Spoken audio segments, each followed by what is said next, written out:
Fine. सो अब जो हम लोग स्टार्ट करने जा रहे हैं वो है अपना Ind AS 23। Now coming to Ind AS 23, I hope ये तूने रिवाइज करके रखा हो और पता हो कि इसमें क्या क्या था जीवन में। बेसिकली अगर अपन हल्का फुल्का ऊपर से रिवाइज करें 23 के अंदर क्या था। 23 was borrowing cost, and borrowing cost में हम लोग बात क्या कर रहे थे, वी वर टॉकिंग कि कोई भी एक पर्टिकुलर क्वालिफाइंग एसेट है और उस एसेट के ऊपर कोई बोरोइंग कॉस्ट लग रही है, तो वहाँ पे स्टैंडर्ड हम लोग को हेल्प करता था ये जानने और बताने में कि वो कॉस्ट को कैपिटलाइज करना है कि नहीं करना है। इसके बाद अपन ने स्टैंडर्ड में सीखा था क्वालिफाइंग एसेट मतलब क्या होता है, कैपिटलाइजेशन स्टार्ट कब करना है, and all those things. So just because ये एडिशनल क्वेश्चंस जो ICAI ने ऐड किए हैं उनका अपन सॉल्यूशन कर रहे हैं, तो आई वुड ऑलवेज एक्सपेक्ट कि एक रफ़ और बेसिक आइडिया हो पूरे इंड AS का, वरना मेरा यहाँ कराना और बताना बेकार हो जाएगा।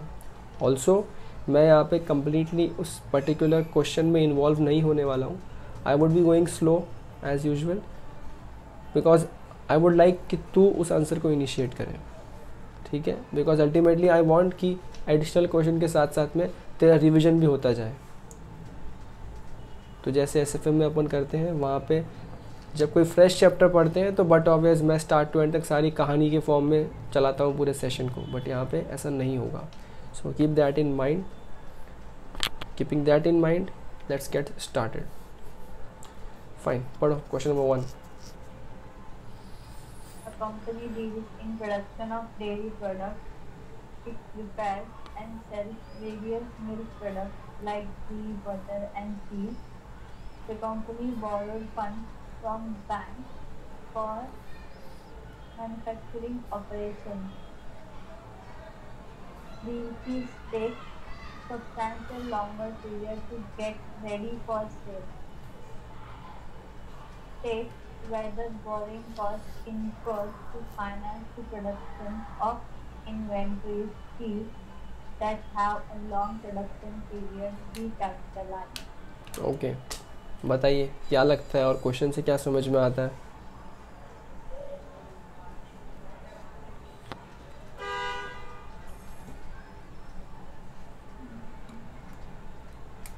देख, पहली बात तो ना क्वेश्चन को थोड़ा गहराई में समझने का ट्राई कर, बिकॉज ये जो इंड AS 23 के एडिशनल क्वेश्चन ICAI ने दिए हैं ना, ये अच्छे लेवल के क्वेश्चन है। I can say they are good questions, which makes me feel कि इंड AS 23 के जो एडिशनल क्वेश्चंस मिले हैं they are good for the purpose of concept clarity, and I am expecting कि अब ये इंड AS इम्पॉर्टेंट बन गया एग्जाम पॉइंट ऑफ व्यू से, क्योंकि क्वेश्चंस बहुत अच्छे लेवल के पूछे इन्होंने ना। यहाँ पे बात देख, जब हम लोग इंड AS 23 पढ़ते थे वहाँ पे हम क्या बात करते थे, क्या इंड AS 23 किसी को रिस्ट्रिक्ट करता है कि सिर्फ करंट एसेट ही नॉन क्वालिफाइंग एसेट नहीं बन सकता, या सिर्फ नॉन करंट एसेट बन सकता है, ऐसा कुछ है क्या इंड AS 23 में? ऐसा कुछ भी नहीं है। इनफैक्ट वहाँ पे जब हम इन्वेंट्री की बात करते हैं तो इन्वेंट्री यूजुअली वो इन्वेंट्री पे 23 एप्लीकेबल नहीं हो पाता। क्यों नहीं हो पाता? क्योंकि वो इन्वेंट्री आप रेगुलर बिजनेस में डील करते रहते हो और उसको बनने में बहुत बड़ा टाइम नहीं लगता। लेकिन अगर कोई इन्वेंट्री ऐसा है जो बनने में सब्सटैंशियल पीरियड ऑफ टाइम लेता है और वो क्वालिफाइंग एसेट के क्राइटेरिया को मीट करता है, तो वहाँ पे हम लोग कह सकते थे कि उस पर भी बोरोइंग कॉस्ट ऐड हो सकता है। जैसे हमने बात किया था वाइन, एक बार सब चीज़ें डाल के बॉटल में रख देते हैं, कंटेनर में रख देते हैं और उसको रखते हैं स्टोर करके 10-10, 20-25 साल तक, तो कहना ऐसे उस पर्टिकुलर चीज़ पे बोरोइंग कॉस्ट ऐड हो सकता है, इन्वेंट्री है उसके बाद भी। Now look at the question क्या कहना चाह रहा है।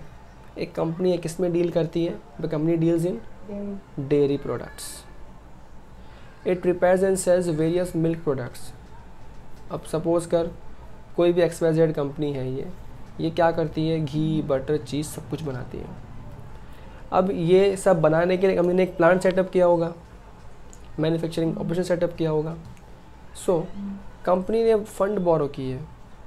कहाँ से बोरो किए? बैंक से बोरो किए फॉर मैन्युफैक्चरिंग ऑपरेशन। अब ये बटर और घी की बात तो यहाँ नहीं कर रहा, बट ये चीज़ की बात कर रहा है। और ये क्या बोल रहा है? चीज़ takes substantial longer period to get ready for use, get ready for cell.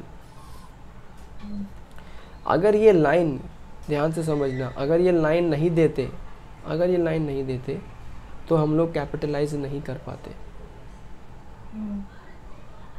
है ना, क्योंकि substantial longer period of time होना बहुत ज़रूरी है।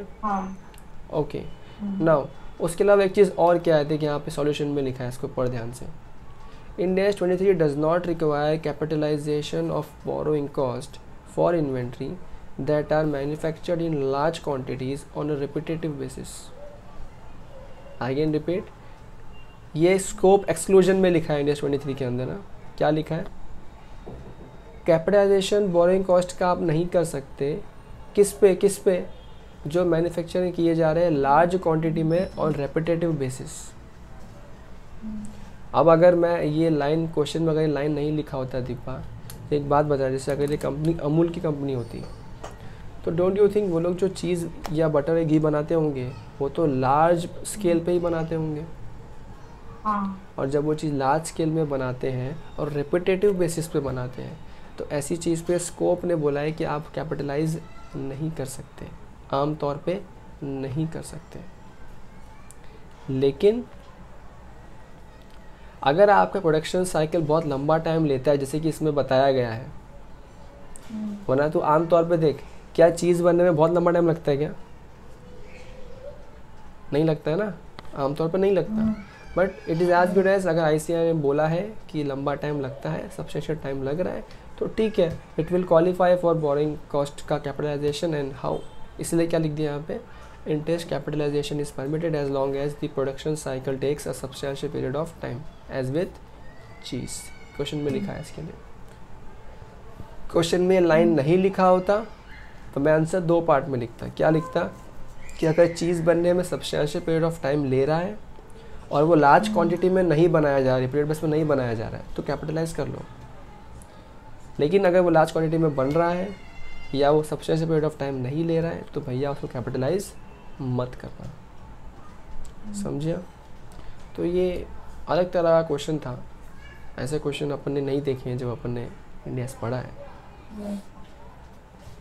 चलो क्वेश्चन नंबर 2 पढ़ो।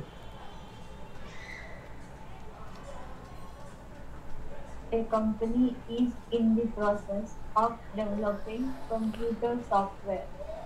The assets has been qualified for recognition purpose. अच्छा, कंपनी किस प्रोसेस में? डेवलपिंग कंप्यूटर सॉफ्टवेयर के प्रोसेस। ठीक है, आगे। The assets has been qualified for recognition purposes. However, development of computer software will take substantial period of time to complete. Can computer software be termed as qualifying asset under Ind AS? अभी सोच, वो software का साफ साफ question ने क्या बोल दिया कि उसको लंबा टाइम लगेगा बनने को। अब जब क्वेश्चन बोल रहा है it will take substantial period of time to get ready, और ऊपर बोल दिया कि वो क्वालिफाइड भी है एसेट बनने के लिए, तो in that case we can simply say, question पूछा है can computer software be termed as qualifying asset, answer is yes. Simple है। नेक्स्ट क्या पूछा है, is the management intention considered when assessing the whether an asset is qualifying asset और not. ये दीपा बहुत बड़ा पॉइंट है, याद रखना। If you remember Ind AS 23, management का कंसर्न या मैनेजमेंट का इंटेंशन बहुत ज़रूरी है ये जानने के लिए कि वो पर्टिकुलर एसेट क्वालिफाइंग एसेट है या नहीं है। एग्जाम्पल में उसी वाइन की बात कर लेता हूँ। मैंने वो वाइन का पूरा कंटेनर तैयार किया, उसमें फ्रूट्स वूट्स सब सड़ा के उसमें डाल दिया। सड़ा के डालते ही मेरा तो ऐसी हालत में किसी कंपनी को बेचने का मन है, ये तो मैंने बनाया बेचा, तो वो मैं थोड़ी वाइन बेच रहा हूँ, फिर तो मैं क्या बेच रहा हूँ, फिर तो मैं वाइन बनाने का रॉ मटेरियल बेचने रहा हूँ, एक इन शॉर्ट समझने के लिए। तो कहना इसे, उस केस में मैंने जो वाइन का सेटअप बना के और वो बाउल में डाल के दिया, कंटेनर में डाल के दिया, कहना इसे वो पर्टिकुलर एक्टिविटी के अंदर वो क्वालिफाइंग एसिड बन जाएगा, आंसर इज नो। लेकिन अगर मैनेजमेंट का इंटेंट ये है कि उसको वाइन बनाने के बाद उसको सेल करना है, तो फिर कह सकते हैं कि बड़ा टाइम लग रहा है और क्वालिफाइंग एसेट बनेगा। एक एग्जांपल और ले सकते हैं अपन यहाँ पे, जैसे if I talk about factory setup. Suppose कर मेरा मन है कि मेरे को एक फैक्ट्री सेटअप करना है किसी चीज़ का, मुझे मैन्युफैक्चरिंग प्लांट लगाना है। अब तेरे को पता है प्लांट में तो दसों तरह की मशीन्स होती हैं। अब कुछ मशीन्स रेडीमेड आएगी और कुछ मशीन्स में ख़रीदूँगा, बट कहना ऐसे वो सारी मशीनें एक साथ इकट्ठी होने के बाद ही प्रोडक्शन स्टार्ट हो पाएगा मेरा तो। अब सपोज़ उसमें से 2 मशीन तो रेडीमेड लानी थी, वो मशीन में रेडीमेड ख़रीद के लेके आ गया, तो क्या वो मशीन जो मैं ला के रखा हूँ रेडीमेड, क्या मैं कह सकता हूँ वो क्वालिफाइंग एसेट है या नहीं है? अब देख, क्वालिफाइंग एसेट का मतलब अपन ने पहले क्या सीखा हुआ है, ये वो एसेट है जो बनने में टाइम लेता है, पर ये तो मैं रेडीमेड एसेट लेके आया हूँ। लेकिन ऐसे केस में वो एसेट क्वालिफाइंग एसेट का पार्ट बन जाएगा। और क्यों उसका पार्ट बन जाएगा? बिकॉज यहाँ पे मेन क्वालिफाइंग एसेट, एक बड़ा लार्जर ग्रुप ऑफ एसेट कौन सा है? That is factory setup. अब वो फैक्ट्री में 2 मशीन ले आया, लेकिन जब तक वो और 5 मशीन सेटअप नहीं होती है, वो नहीं बनती है, तब तक तो फैक्ट्री का उद्घाटन हो ही नहीं सकता, प्रोडक्शन हो ही नहीं सकता। तो इन दैट केस वो रेडीमेड मशीन है तो भी वो क्या बन जाएगा? क्वालिफाइंग एसेट का पार्ट बन जाएगा। तो डोंट यू थिंक यहाँ मैनेजमेंट का इंटेंशन बहुत ज़रूरी है? एज एन ऑडिटर सपोज करो, if you go to such factory, एक लेमैन क्या सोचेगा, ये वाला 2 मशीन तो रेडी है फॉर इंटेंडेड यूज़, तो आप इसकी बोरोइंग कॉस्ट कैपिटलाइज क्यों कर रहे हो? यूज़ करो। लेकिन मैनेजमेंट से पूछेंगे तो मैनेजमेंट लिख के देगा, ऑडिट में सीखा था, रिटर्न रिप्रेजेंटेशन लिख के देगा, WR लिख के देगा। और मैनेजमेंट क्या लिख के देगा कि sir we intend to make a factory and this is a part of the particular factory and the factory का पूरा setup will take substantial period of time, because of which Ind AS 23 allows us to capitalize this particular borrowing cost to this particular asset। ठीक है, तो ये मैं छोटी सी बात थी, बट आई थॉट एक्सप्लेनेशन ज़रूरी है। तो management intention is necessary whether an asset is a qualifying asset और नॉट। ये यहाँ पे लिखा है नीचे सेम टू सेम, जब मन करे बैठ के पढ़ लियो। So we are done with this. Next we have question number 3, please पढ़ो जरा। A telecom company has acquired a 3G license. The license could be sold or licensed to a third party. However, management intends to use it to operate a wireless network. अब देख यहाँ पे again, यहाँ पे ये हमेशा याद रखने का, मैनेजमेंट की क्या इंटेंशन है, उसको यूज़ करना है to operate a wireless network. आगे, Development of the network starts when the license is acquired. Should borrowing costs on acquisition of the 3G license be capitalized until network is ready for its intended use? Again, if you see a very different category or different style of question, देख ध्यान से सुन। Suppose कर कि कल को मेरी इच्छा हो गई है कि मुझे 3G का लाइसेंस लेना है, या मुझे अभी तो 5G आने वाला है, मेरे को 5G का लाइसेंस लेना है। अब इफ़ यू नो, लाइसेंस के लिए गवर्नमेंट स्पेक्ट्रम बेचती है, जोन बांट के रखे हैं पूरे कंट्री में, वो जोन गवर्नमेंट बेचती है कि आपको ये जोन का स्पेक्ट्रम इस रेट पे मिलेगा, आप बिडिंग करो। एक बात बता, ये जो मेरे को नेटवर्क बिछाना है, मेरा जो मेरे को मेरे टावर लगाने हैं, कस्टमर को सिम कार्ड बेचना है, क्या मैं ये सब कुछ लगा सकता हूँ पहले और बाद में लाइसेंस के लिए बिडिंग करूँगा? ऐसा हो सकता है क्या? Answer is no. सबसे पहले कंपनी क्या करती है? सबसे पहले कंपनी लाइसेंस लेती है, बिड करती है, और लाइसेंस मिलता है, उसके बाद they start the process of making those assets, जहाँ पे टावर्स बनाना, ऑफिस सेटअप करना, नेटवर्क सेटअप करना, इंटरकनेक्ट की कनेक्टिविटी लेना, एंड सिम कार्ड्स वगैरह का पार्ट है। And thereafter we start using the network. Like if you know, Jio कब लॉन्च हुआ था? Jio was launched in 2016, but Jio को लाइसेंस कब मिल गया था 4G का? Down the line somewhere 3-4 years back, 2012 या 13 में, आई गेस 12 में, आई डोंट रिमेंबर एग्जैक्टली, इसमें जियो को लाइसेंस मिल गया था।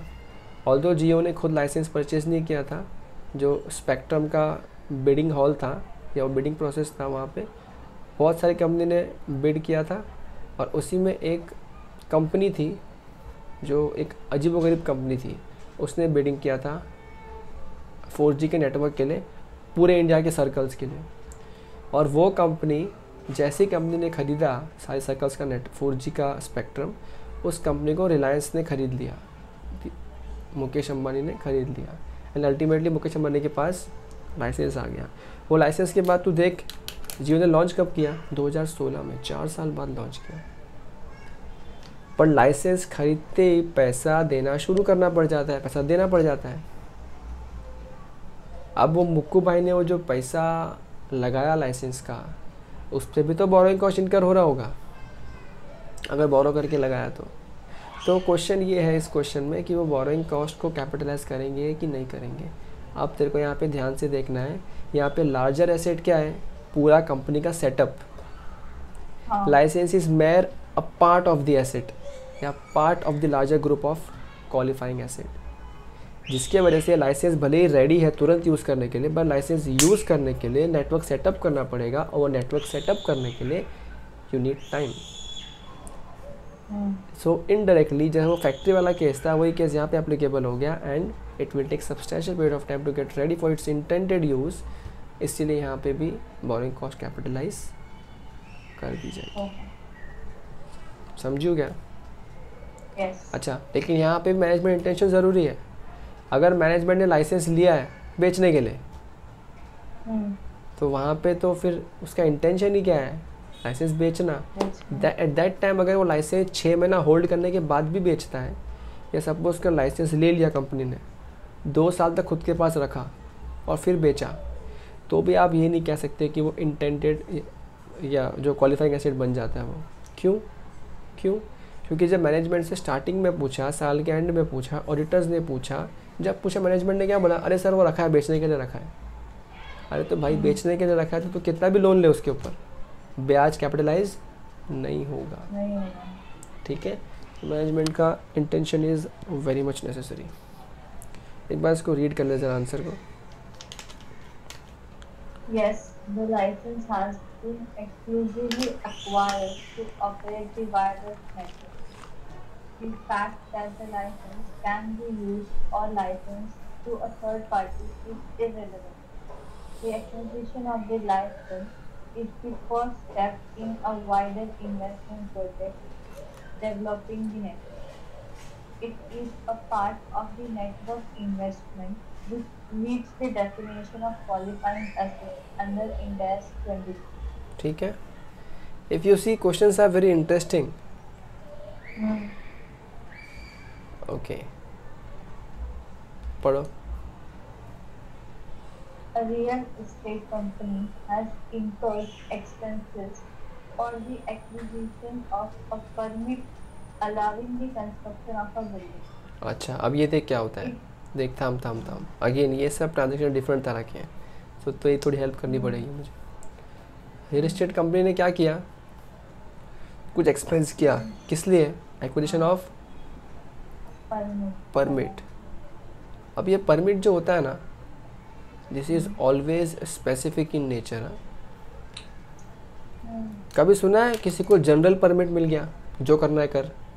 नहीं, परमिट में लिखा होता है कि ये ज़मीन you can use for agriculture, you can use for building बनाने के लिए, या फिर इस जगह पे हम परमिशन दे रहे हैं 3 माले की बिल्डिंग बना, 8 माले की बिल्डिंग बना।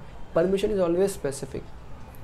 परमिशन किसी इंसान को इंसान देख के नहीं मिलती है, अरे मुक्कू भाई आया एक काम करो आप 15 माले का बिल्डिंग जहाँ चाहो बनाओ, लो परमिट, ऐसा होता है क्या? नहीं, permit is always specific to the particular asset. तो इसको परमिट मिला, क्या परमिट मिला? To construction of a building. आगे पढ़।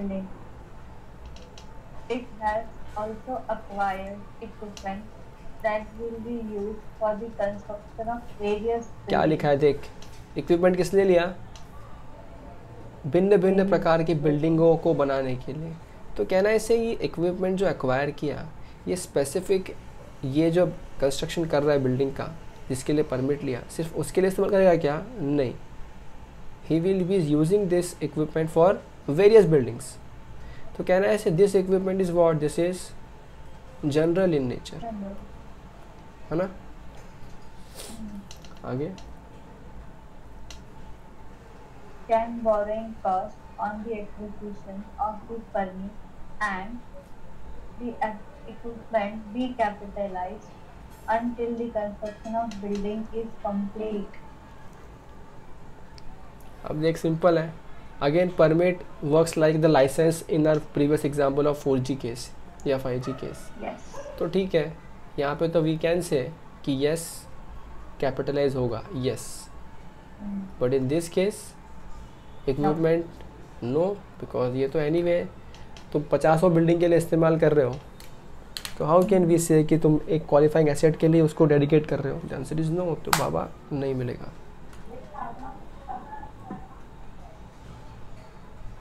क्या वही नीचे लिखा होगा, ये रहा, yes no.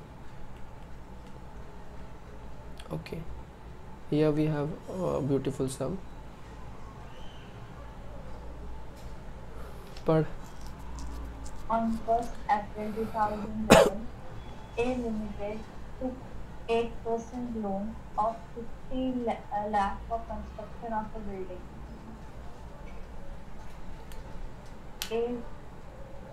Which is repayable after 6 years, that is on 31st March 2017. अच्छा, अभी इसको ना अपन, मेरी आदत है ड्राइंग करने की, ड्राइंग करते हैं ना, ये तो नहीं समझ में आएगा. सो दिस इज, ऊपर हेडिंग लिख देते हैं इंड AS 23. इसमें we are doing question number 5. Okay, 1 अप्रैल को लोन लिया है Deepa.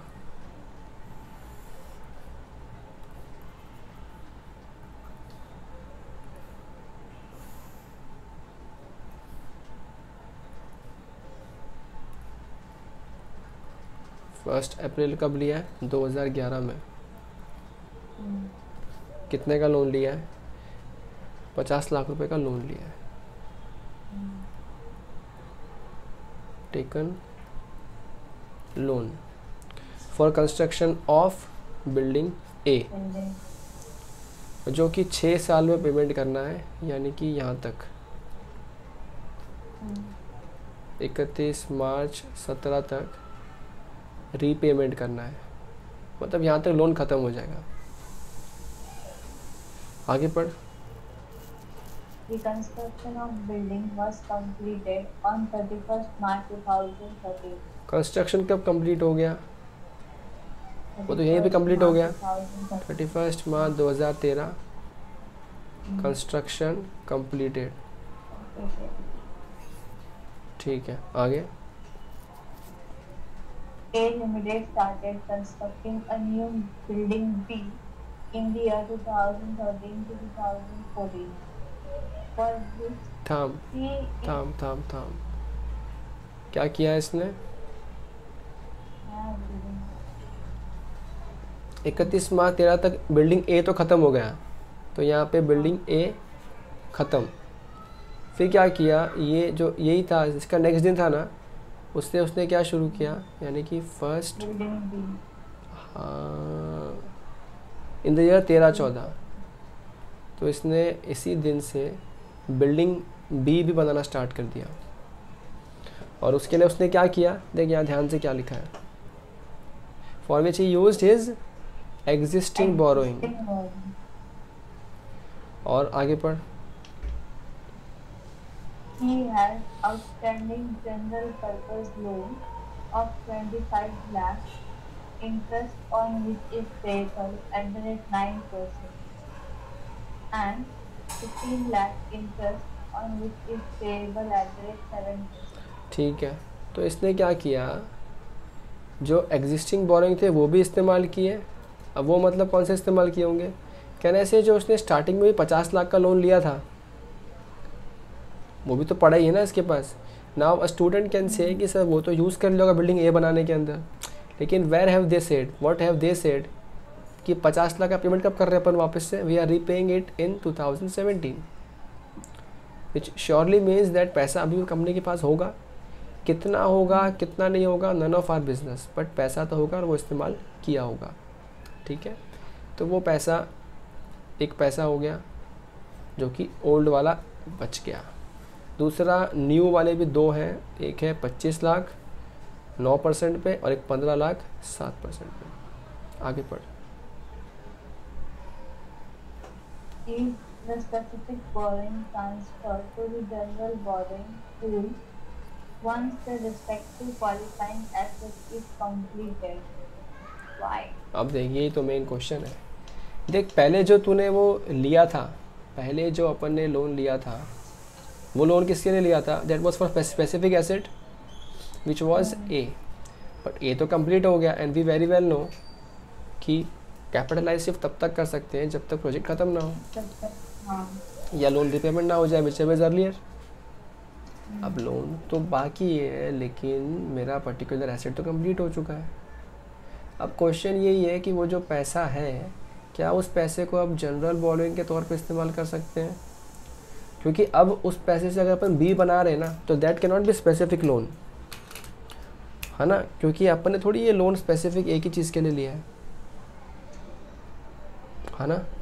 And if you know we have learned specific borrowing की अलग कैटेगराइजेशन है और जनरल का अलग कैटेगराइजेशन है। स्पेसिफिक हम लोग पूरा उस पर डेडिकेट कर देते हैं बिना किसी दिक्कत के टाइम के, और जनरल में हम लोग एवरेज निकालते हैं, रेट का भी एवरेज निकालते हैं, उस पर काम करते हैं। तो कहना इससे कि अब वो जो पैसा है वो इस वाले के लिए काम आना शुरू हो जाएगा, यानी कि जनरल वाले के लिए काम आना शुरू हो जाएगा। तो जनरल में एक तो है ही 25 लाख पूरा जो लिया है अभी, और एक और कुछ लिया है, और तीसरा क्या होगा, यही वाला पैसा क्या आ जाएगा, जनरल में आ जाएगा। समझा क्या? कोई दिक्कत तो प्लीज़ पूछ, ये थोड़ा टेक्निकल था। नहीं एक बार रीड कर लेते को अच्छा फील होगा।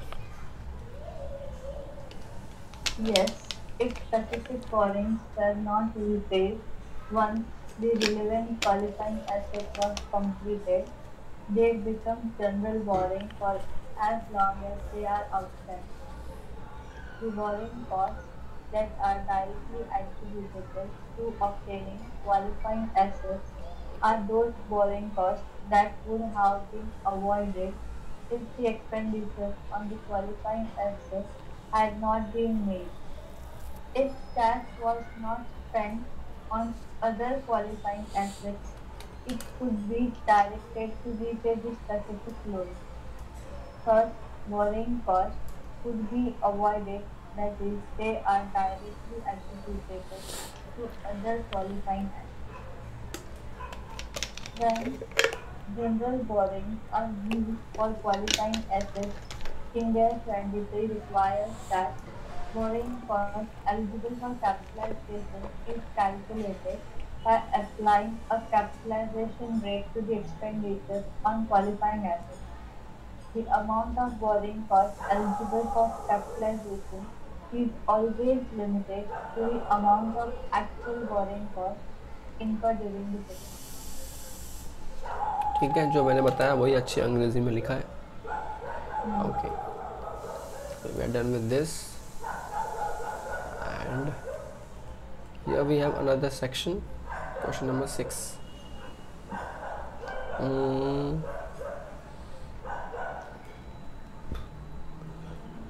अच्छा देखिए, सेम ऐसा क्वेश्चन ना अपन ने किया है जब पहले पढ़ाई किया तब किया है। ए ने कंस्ट्रक्ट किया न्यू हेड ऑफिस 1 सितंबर 2011 से 31 दिसंबर तक चलाया। डायरेक्टली एक्सपेंस जो हुए थे beginning of the month 1 lakh सितंबर में, 2.5 लाख इसमें, अक्टूबर में इतना, उसके बाद में अपन बना के एवरेज किया था। कोई स्पेसिफिक बोरोइंग एंटिटी ने लिया ही नहीं है, तो सब जनरल बोरोइंग है, जनरल बोरोइंग है। Construction period during the year entity had issued 10% debentures, general borrowing का पार्ट बन जाएगा। और ओडी भी 5 लाख से 7.5 लाख किया, मतलब 2.5 लाख का ओडी एक्स्ट्रा लिया।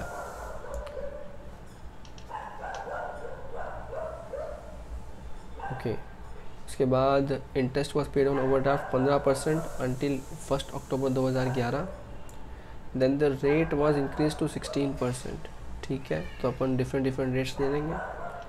Calculate the capitalisation rate for computation of borrowing cost in according to Ind AS 23। तो ये तो कुछ था नहीं करने के लिए, इसमें क्या करना है, देखो सिंपली देखो सब कॉस्ट निकालना है इंटरेस्ट का, उसको एवरेज कर देना है और बाद में एवरेज WACC जो बोलते थे अपन, वो निकालना है। तो ये अपन इस तरह के किए हैं और इसमें कुछ नया नहीं है, तो मैं इसको अभी यहाँ पे टाइम पास नहीं कर रहा, ठीक है। But still if you do and you have some issues you can let me know. Next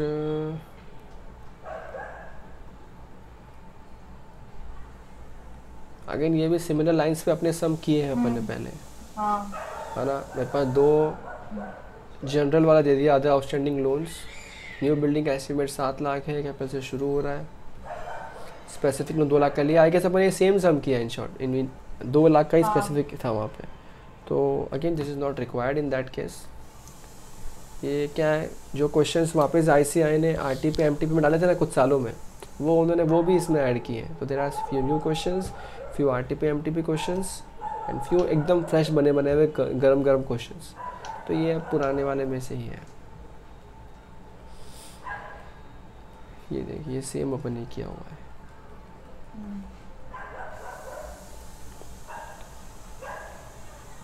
okay, this we have not done, तो ये अपन करेंगे। एंड ये एक अच्छा सम है, गुड सम।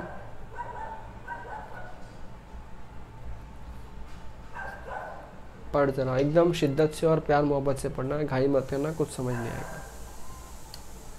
पढ़ो। In a group with parent company C, there are 3 subsidiaries with following business: A. Real estate company, B. Construction company, C. Finance company. अच्छा अभी इधर ही रुक जा, मतलब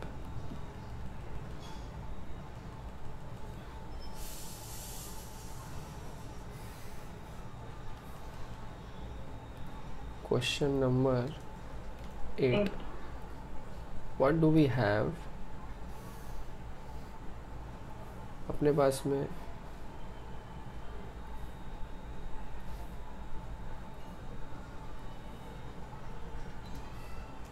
एक है which is company P, which is parent.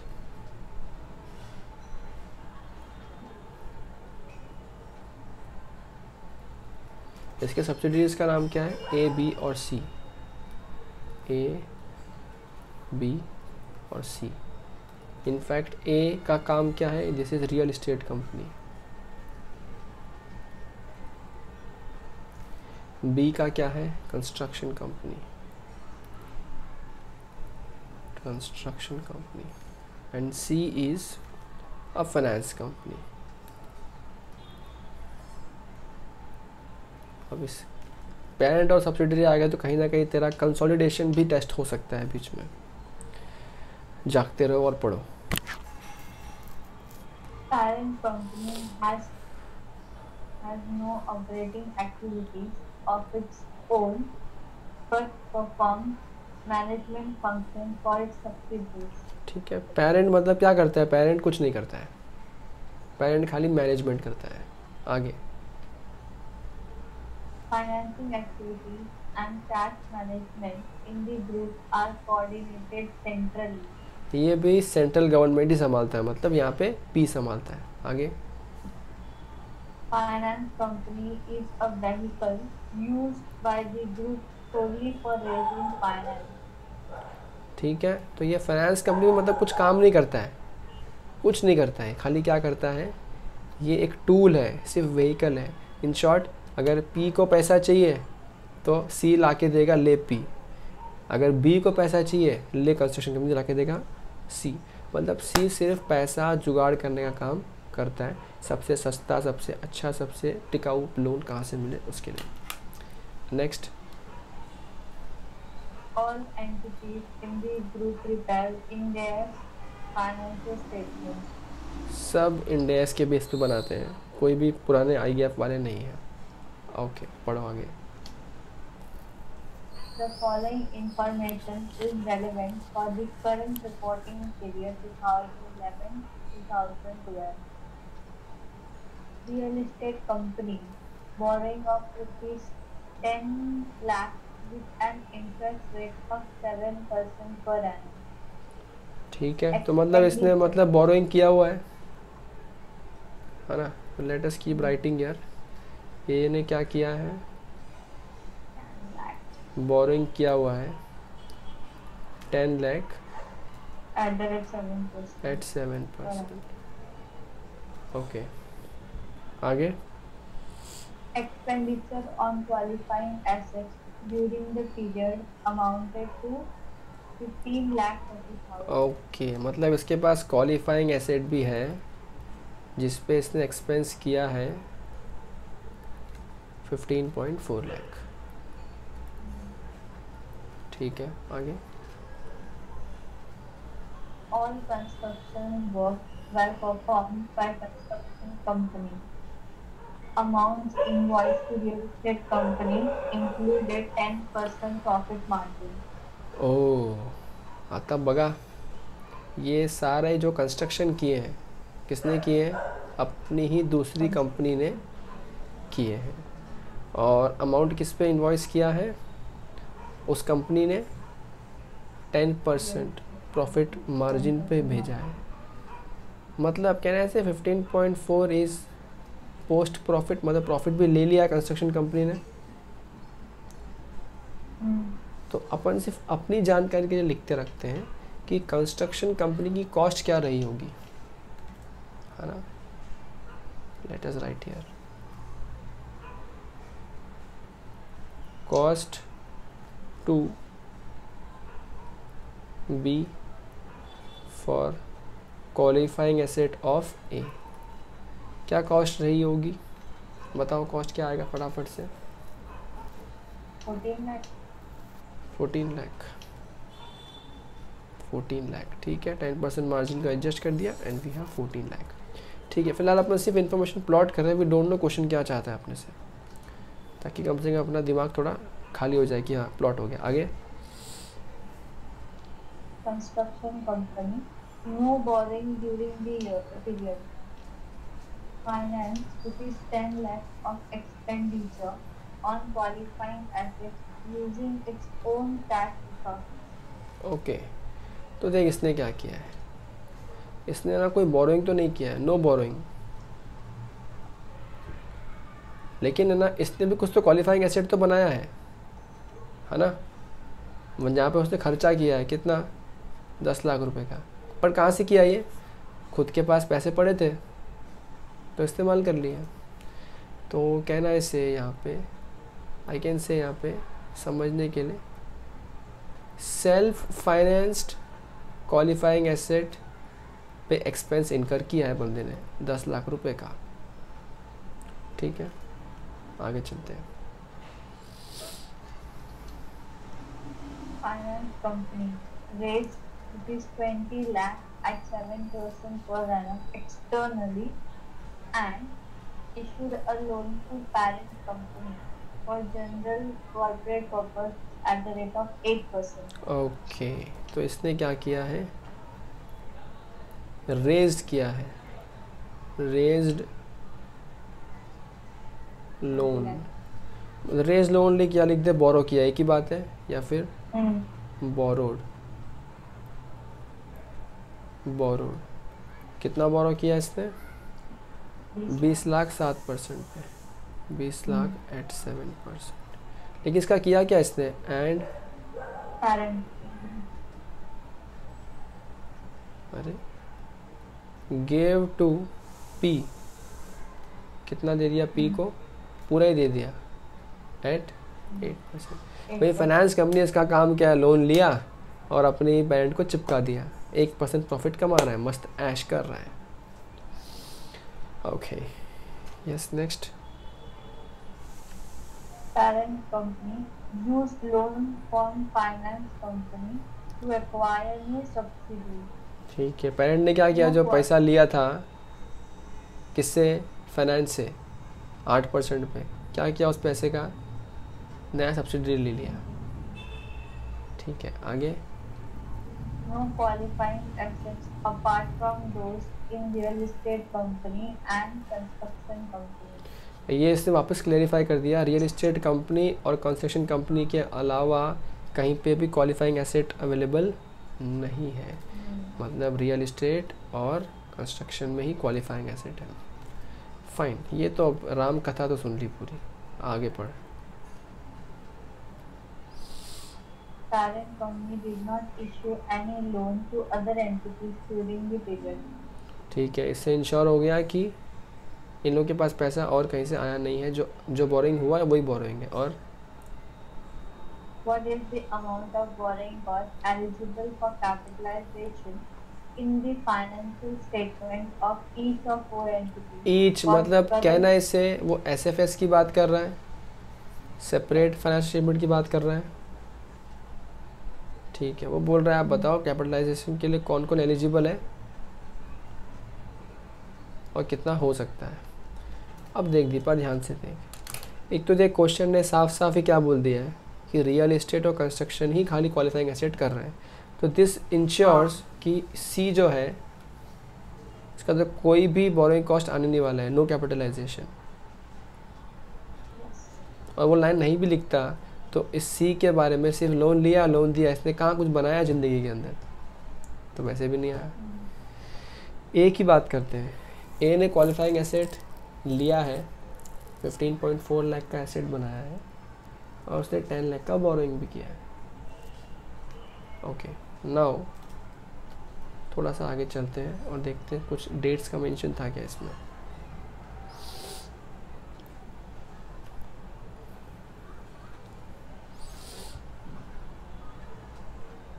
Okay, ऐसा कोई डेट्स का मेंशन नहीं है, तो आई विल प्रिज्यूम कि ये स्पेसिफिक बोरोइंग होगा, इसी एसेट के लिए होगा। तो कहने से 10 लाख का 7% which is 70,000 in absence of other information, I will assume कि ये स्पेसिफिक था एंड 70,000 का इंटरेस्ट आएगा। तो कहना इससे this real estate is eligible because qualifying asset भी है, 70,000 का एक्सपेंस भी हुआ है, तो he can record 70,000। Construction company की बात करते हैं, क्या उसने क्वालिफाइंग एसेट बनाया है? Answer is yes. ये नहीं, सॉरी, ये तो किसी और का बनाया था, खुद के लिए बनाया क्वालिफाइंग एसेट। यस, कितने का बनाया? 10 लाख का।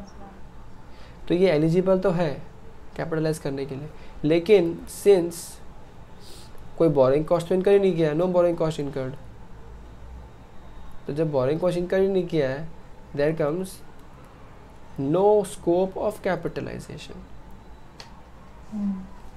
अब कहीं पे ऐसा भी होता ना कि अगर बी सी से पैसा लेता या पी से लेता तो भी हम कैपिटलाइज कर देते दीपा। क्यों कर देते? क्योंकि हम लोग तो एसएफएस की बात कर रहे हैं, एसएफएस मतलब सेपरेट एंटिटी, तो वहाँ तो कैपिटलाइज कर देंगे, बट हमने कुछ लोन लिया ही नहीं है। Okay, so this was the only thing asked in the question. अब बात करते हैं पेरेंट की। पेरेंट ने क्या किया? क्वेश्चन खुद दिखता है कि पेरेंट ने कोई क्वालिफाइंग एसेट बनाया नहीं। अरे जब कुछ बनाया नहीं है तो कहाँ किस मुंह से आएगा और मांगेगा कैपिटलाइज करना है मेरे को बोरोइंग कॉस्ट? देख, उसने बोरोइंग किया है, पेरेंट ने बोरोइंग किया है, देख 8% पे लिया था इससे लोन, लेकिन क्वालिफाइंग एसेट तो बना, वो तो सब्सिडी खरीद लिया एक और वहाँ पागल जैसा। तो इन दैट केस क्या वो भी कुछ आएगा कैपिटलाइजेशन? नहीं आएगा। तो साली सिर्फ यहीं पे आना चाहिए, ऐसा मुझे लगता है अभी तक। Let us check out the answer.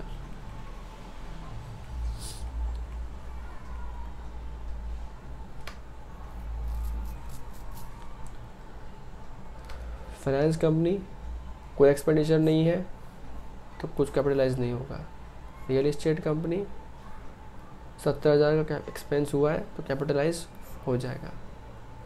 फिर कंस्ट्रक्शन कंपनी इंटरेस्ट एक्सपेंस इनकर ही नहीं हुआ है, कैपिटलाइज नहीं होगा। अपना आंसर यहाँ ख़त्म हो जाता है। करेक्ट है। अब क्वेश्चन में और भी कुछ पूछा है क्या? अब इसके बाद इन्होंने एक्सप्लेन किया है कि कंसोलिडेशन स्टेटमेंट में क्या होगा पेरेंट के अंदर। तो if you think from parents point of view, सबके एसेट उसके एसेट, सबकी लाइबिलिटी उसकी लाइबिलिटी।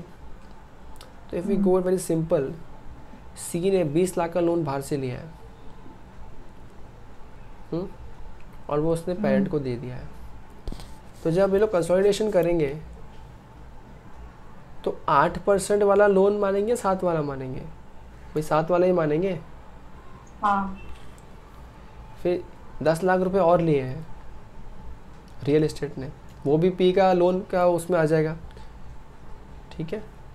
तो अब देख यहाँ पे मज़ा आएगा, ये अपन ने ये पॉइंट मिस किया, ये CFS इसने बोला था मेरे को, अच्छा ध्यान आया।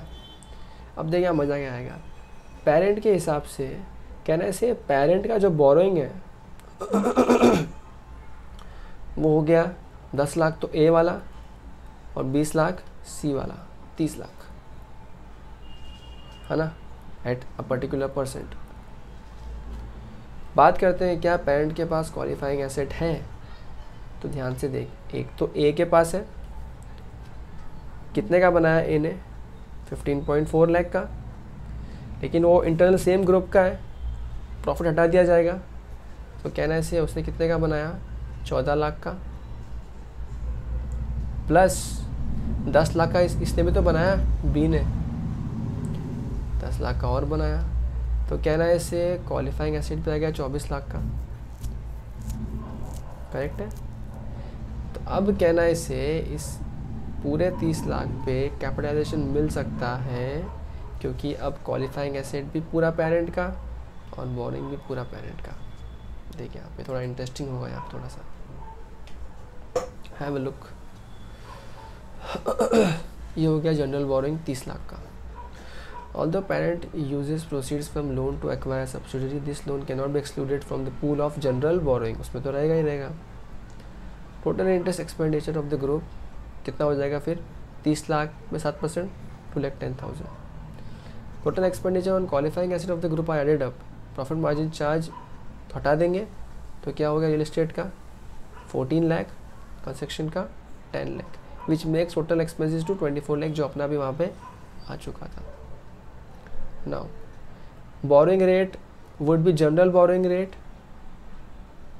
और वो क्या है, 7% ही है, क्योंकि दोनों लोन 7% के ही थे, तो एवरेज करके भी 7% निकल के आएगा। टोटल बोरिंग कॉस्ट निकाला 24 लाख में 7%, तो कितना आ गया, 1,68,000।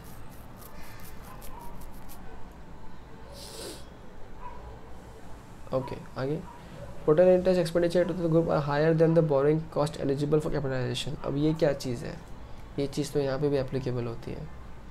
ये जो क्वालिफाइंग एसेट है, देखिए यहाँ पे इस पे कितना इंटरेस्ट बनता था, 15.4 लाख पे 7% बनता था, कितना आता है,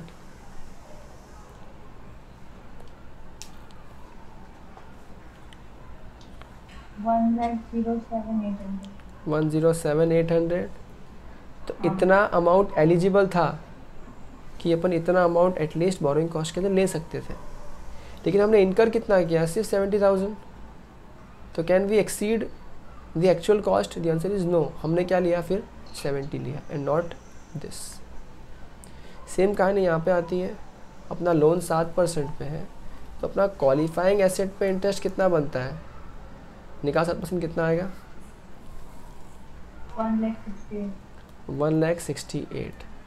but if you see parent जो खर्चा कर रहा है वो कितना कर रहा है, एक्चुअल बोरिंग कॉस्ट कितना इनकर कर रहा है, निकाल 30 लाख में 7%, 2,10,000।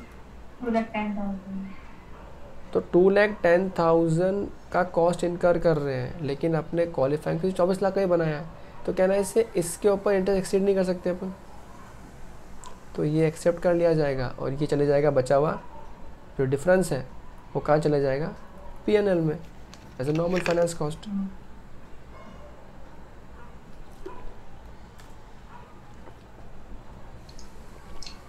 Therefore only 168 can be capitalized।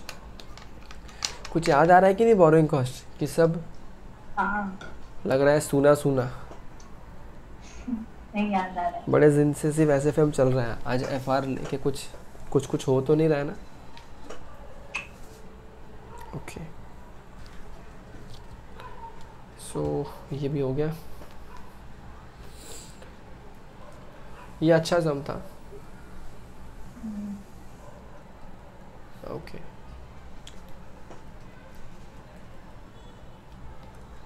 Question number 8,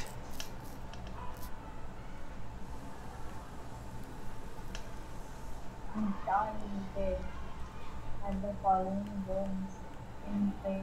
अरे कोई इक्विवेलेंट नहीं है रे, अपन ने किया ऐसा क्वेश्चन पहले से. हाँ वही किया. हाँ, ये सेम क्वेश्चन ही किया है, ऑलरेडी डन.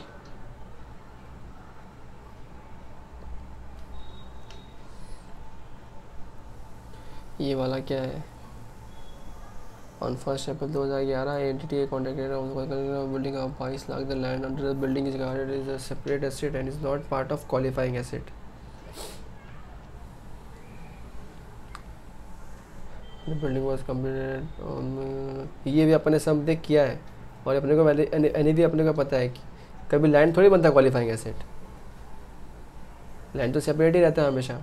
वो एक सम था जहाँ पे टोटल 2 करोड़ का वैल्यू आ रहा था, इसमें से 1 करोड़ लैंड का था और 1 करोड़ क्वालिफाइंग एसेट का था.